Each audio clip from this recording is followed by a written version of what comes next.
प्रिय मित्रों, जय श्री कृष्ण। ज्योतिष मित्र पर मैं आचार्य डॉक्टर विष्णु कुमार मिश्रा आपका बहुत बहुत स्वागत करता हूं, आपका बहुत बहुत अभिनंदन करता हूं। पिछले एपिसोड पर सरकारी नौकरी भाग 1 भाग 2 की चर्चा किया। आज मैं आपके समक्ष गवर्नमेंट जॉब सरकारी नौकरी को लेकर के पार्ट 3 भाग 3 की चर्चा करेंगे। पर मैं विषय क्रम में आगे बढ़ूं उससे पहले आपसे आग्रह, अगर आपने अभी तक हमारे इस चैनल को सब्सक्राइब नहीं किया है तो प्लीज चैनल को सब्सक्राइब करें, साथ ही नोटिफिकेशन बेल को भी प्रेस करें। अगर आप अपनी या अपनों की जन्म कुंडली का बृहद प्रेडिक्शन कराना चाहते हैं, विश्लेषण कराना चाहते हैं, किसी भी किस्म का हमसे ज्योतिषी परामर्श प्राप्त करना चाहते हैं अथवा उत्तम क्वालिटी के रियल राशि रत्न आदि प्राप्त करना चाहते हैं तो आप स्क्रीन पर फ्लैश हो रहे नंबरों पर हमसे संपर्क कर सकते हैं। आइए विषय क्रम पर प्रवेश करते हैं और सरकारी नौकरी के कुछ महत्वपूर्ण योगों की चर्चा करते हैं। जन्म पत्रिका में दशम भाव का स्वामी दशमेश सूर्य, चंद्र, मंगल, बुध, इनमें से किसी भी 1-2 ग्रहों से संयुक्त हो, उनके साथ युति हो दशमेश की, तो ऐसा जातक सिविल सर्विसेज में IAS, IPS या अन्य उच्च पदों पर उच्च पदाधिकारी होता है। ऐसे जातकों के पास राजसी ठाट बाट सब कुछ रहता है। ऐसे जातक अत्यंत प्रतिभाशाली, भाग्यशाली होते हैं। अगर दशमेश देव गुरु बृहस्पति से युक्त हो तो ऐसा जातक सरकार से धनार्जन करता है। लग्नेश बलवान हो और दशमेश देवगुरु बृहस्पति के साथ शनि से भी संबंध बनाए तो ऐसा जातक न्यायाधीश या दंडाधिकारी होता है। जन्म पत्रिका में यदि लग्नेश, दशमेश क्रमशः लग्न में हो या दशम भाव में हो और उनमें से कोई एक ग्रह अपनी उच्च राशि में हो तो ऐसा जातक अपने विवेक से, अपने बुद्धि से, अपने ज्ञान से सरकार से खूब दौलत शोहरत खूब अर्जित करता है। ऐसे जातक की यश कीर्ति भी दूर तक फैलती है और ऐसे जातक सरकार से लाभ अर्जित करते हैं। इस योग के लिए 2 ही लग्न हैं, कन्या लग्न या धनु लग्न में ही यह योग घटित हो सकता है। कन्या लग्न में बुध उच्च का होगा और धनु लग्न में दशम भाव में बुध उच्च का होगा।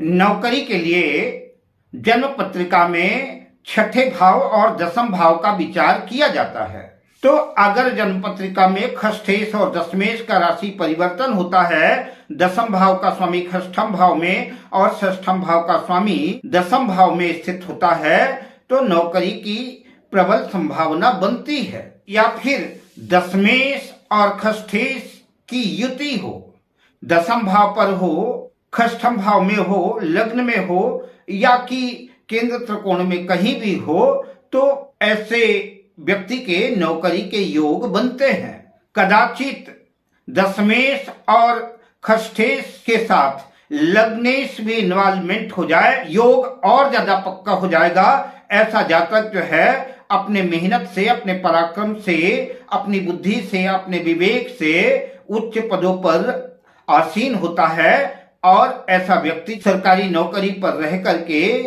दौलत शोहरत सब कुछ अर्जित करता है। दशम भाव पर सूर्य और मंगल दिग्बली होते हैं तो सूर्य या मंगल दशम भाव में स्थित हैं।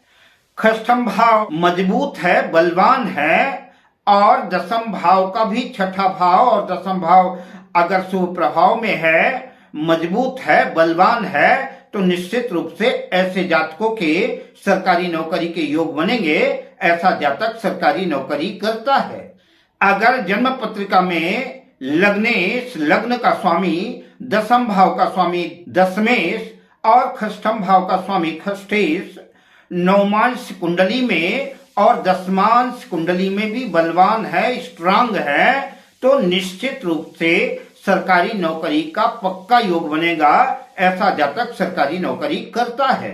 अगर नवमांश और दशमांश कुंडली में भी लग्नेश दशमेश अपनी स्वराशि उच्च राशि में है तो ऐसे जातक को बहुत कम उम्र में ही और ज्यादा अधिक मेहनत भी नहीं करनी पड़ेगी, अतिशीघ्र जो है बेहतर नौकरी मिलती है और कार्य क्षेत्र में भी ज्यादा कठिनाइयों का मुश्किलों का सामना नहीं करना पड़ता।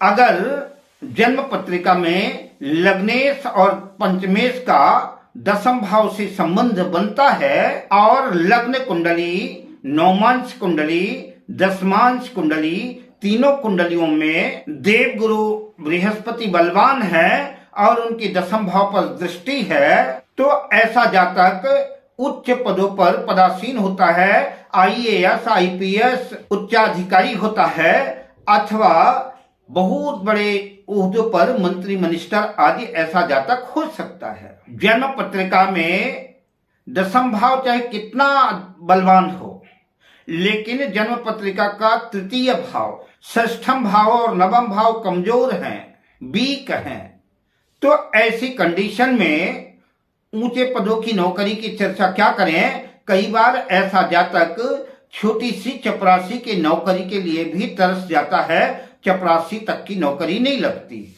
अतः दशम भाव का जो भाग्य भाव है वो छठा भाव है, तो दशम भाव का भाग्य भाव, छठा भाव मजबूत हो, छठा भाव नौकरी का भी भाव है और तृतीय भाव दशम भाव के शत्रु जो है, दशम भाव के शत्रु का भाव, तो तृतीय भाव जब बलवान होगा तो ऐसे जातक को अपने शत्रुओं से मुकाबला करने में ऐसा जातक सक्षम होगा और उसको नौकरी लगेगी ही। और भाग्य नवम भाव की तो बात ही क्या करें, नवम भाव भाग्य का भाव है तो भाग्य अगर साथ देता है तो इससे बढ़िया उत्तम बात क्या हो सकती है।